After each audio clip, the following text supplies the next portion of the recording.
નમસ્તે વિદ્યાર્થી મિત્રો, કેમ છો? મજામાં?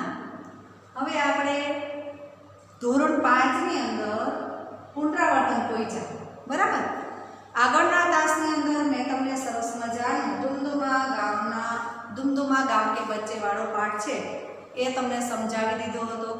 હવે અહીંયા સ્વાધ્યાય પોથીની અંદર આપણે સરસ મજાનું પુનરાવર્તન આપ્યું. એમાં मेरा परिवार विषे मैं तमने बोर्ड पर लखीने दई दीधो. प्रश्न पहलो जे खाली जग्या वाळो छे ए पण तमने पूर्ण करीने आप्यो, बीजो पण तमने पूर्ण करीने आप्यो. हवे त्रीजो प्रश्न छे ना, बीजो जे छे सब्जी मंडी ए छे सब्जी मंडी. तो सब्जी मंडी में क्या क्या होता है वह मैंने आपको इधर लिख दिया कि मेरे घर के पास ही में बड़ी सब्जी मंडी है जहाँ मैं अपनी माता के साथ कभी कभी जाता हूँ. सब्जी मंडी में बहुत शोर होता है, वहाँ अनेक सब्जी और फल की दुकानें सजी होती हैं. इसके अलावा लारियाँ भी सब्जी फल से भरी होती हैं. बहुत लोग यहाँ सब्जियाँ और फल खरीदने आते हैं.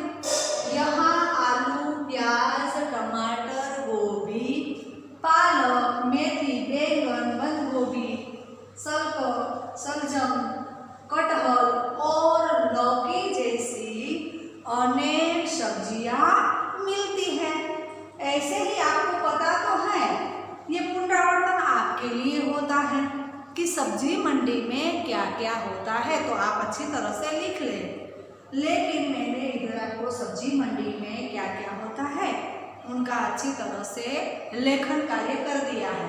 तो यह आपको देखकर स्वाध्याय पोथी में पेज नंबर 62 पर लिख लेना है. अब प्रश्न नंबर 3 है कि मेरी प्रिय सब्जी, वह आपको लिखना है. आपको जो प्रिय सब्जी है वह मुझे कैसे पता चलेगा कि आपको कौन सी सब्जी अच्छी लगती है. दाखला तरीके मने तो वधारे રીંગણાનું શાક ભાવે, તો તમને શેનું શાક ભાવે? એમ તમારે જે કાંઈ પ્રિય સબ્જી છે એના વિશે તમારે અહીંયા જે કાંઈ આપણી સ્વાધ્યાય પોથીમાં 4-5 લીટી આપી એ હિન્દીમાં સરસ અક્ષરે લખી લેવાનું રહેશે. બરાબર? સમજી ગયા ને? હવે આવ્યા આપણે પ્રશ્ન નંબર 3 અને પેજ નંબર 63. કેટલામું પેજ આવ્યું આપણે? 63મું પેજ. બરાબર? ત્રીજો જે કઈ પ્રશ્ન છે મેરી પ્રિય સબ્જી એ તમારા માટે છે. હવે પ્રશ્ન 3 છે એમાં નીચે दिए गए वाक्यों का मातृभाषा में अनुवाद कीजिए. તો પ્રશ્ન 3 જે છે એ હું તમને અહીંયા સરસ રીતે લખીને बताऊं. प्रश्न 3 मातृभाषा में अनुवाद.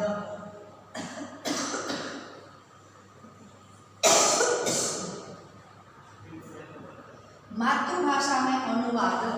तो पहलू छे काफिला बगदाद की ओर जा रहा था. तो पहलानो सरस मजानो गुजराती શું થાય આપણે આગળ આમ તો આવી જ ગયું, છતાં પણ હું તમને અહીંયા પુનરાવર્તનનો પ્રશ્ન 3 પૂરો કરાવી દઉં. કાફલો બગદાદ તરફ, કાફલો બગદાદ તરફ, બગદાદ તરફ જઈ રહ્યો હતો, જઈ રહ્યો હતો, બગદાદ તરફ જઈ રહ્યો હતો. હવે બીજું વાક્ય છે એ છે કરેલા કડવા હોતા હે. તો એનું ગુજરાતી થાય કારેલા કડવા હોય છે, કડવા હોય છે. ત્રીજું વાક્ય છે દીપક રોશની દેતા હે. એમાં દીવો પ્રકાશ આપે છે, આપે છે. चौथों वाक्य है गंदगी बहुत से रोगों की जड़ है. गंदगी अनेक रोगों अथवा बीमारियों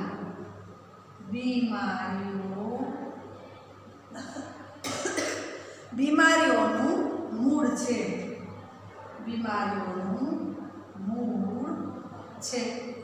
હવે પાંચમું लौकी और गाजर का हलवा बनता है तो એનું ગુજરાતી કેમ લખાય તો કે દૂધી અને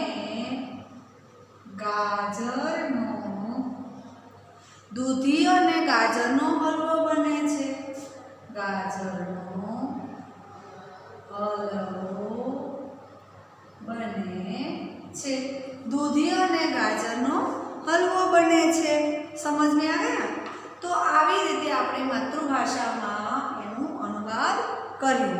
હવે પ્રશ્ન નંબર 4 છે કે निम्नलिखित मुहावरों के अर्थ लिखकर वाक्य में प्रयोग कीजिए। शीश झुकना, चलो ये प्रश्न पण હું તમને અહીંયા લખાવી દઉં। चलो આ તમે વ્યવસ્થિત મેં જે વાંચીને તમને લખી દીધું એ તમે સારી રીતે વાંચી લીધું હશે, બરાબર। छतां पण चालो एने हूँ साफ करती नहीं, अहींयाथी तमने लखीने बतावुं। अहींयाथी अहींया सुधी शिशु शीश झुकना, बराबर। पेलुं छे तमारे मुहावरे अने एनो अर्थ वाक्य प्रयोग। विनम्र होना, विनम्र होना वाक्य आप बना सकते हैं कोई भी। फिर भी मैं आपको लिख कर देती हूँ कि मैं भगवान के आगे शीश झुकाता हूँ, मैं भगवान के आगे शीश झुकाता मैं भगवान के आगे शीश झुकाता हूँ। હવે बीजू छे ऊंचे चढ़ना, ऊंचे चढ़ना तो उन्नति करना, उन्नति करना क्या हो जाएगा उनका अर्थ उन्नति करना। राकेश मेहनत से, वाक्य राकेश मेहनत से, राकेश मेहनत से ऊंचे चढ़ता जा रहा है, ऊंचे चढ़ता जा रहा है। अब तीसरा मुहावरा नेक रास्ते पर चलना, तीसरा नेक रास्ते पर चलना तो उनका अर्थ क्या है तो सही रास्ते पर चलना, सही रास्ते पर चलना तो उनका वाक्य क्या हो जाएगा कि हमें भगवान के वाक्य हमें भगवान के दिए गए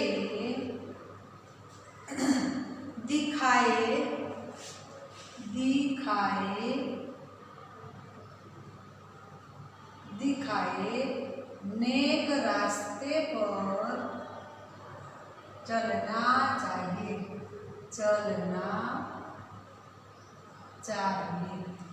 बराबर। आ वाक्य में प्रयोग बनी गयो। हवे चौथुं छे मुंह में पानी आना, चौथुं वाक्य छे ए हूँ तमने आ साफ करीने अहींया लखी दऊं। मुंह में पानी आना, मुंह में पानी आना तो एनो अर्थ थाय खाने की इच्छा होना, खाने की इच्छा होना। हवे एनो वाक्यमां प्रयोग कई रीते करशुं आपणे तो के लड्डू देखकर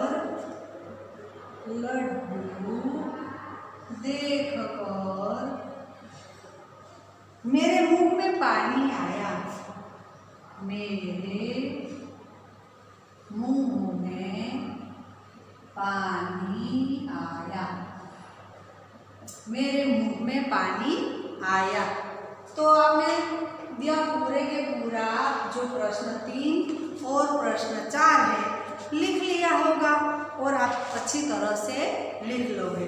अब प्रश्न नंबर जो 5 है कि नीचे दिए गए चित्र के आधार पर 5 वाक्य लिखिए। तो मैंने आपको यह वाक्य पाठ्य पुस्तक में जो चित्र दिया गया है उनका अच्छी तरह से ऐसे ही पढ़कर सुना दिया था ना। तो आप अच्छी तरह से इनका जो चित्र है उनका वर्णन इधर लिख लेना।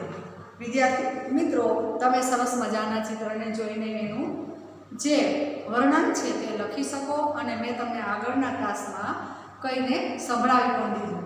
तो हवे तमारे आ मैं पुनरावर्तन प्रश्न 2 अने त्रीजो तमारे तमारी जाते मेरी प्रिय सब्जी लखवानुं रहेशे। बराबर समजाई गयुं? अने आ बधुं छे ए स्वाध्याय पोथीमां पूरवानुं छे। आवजो।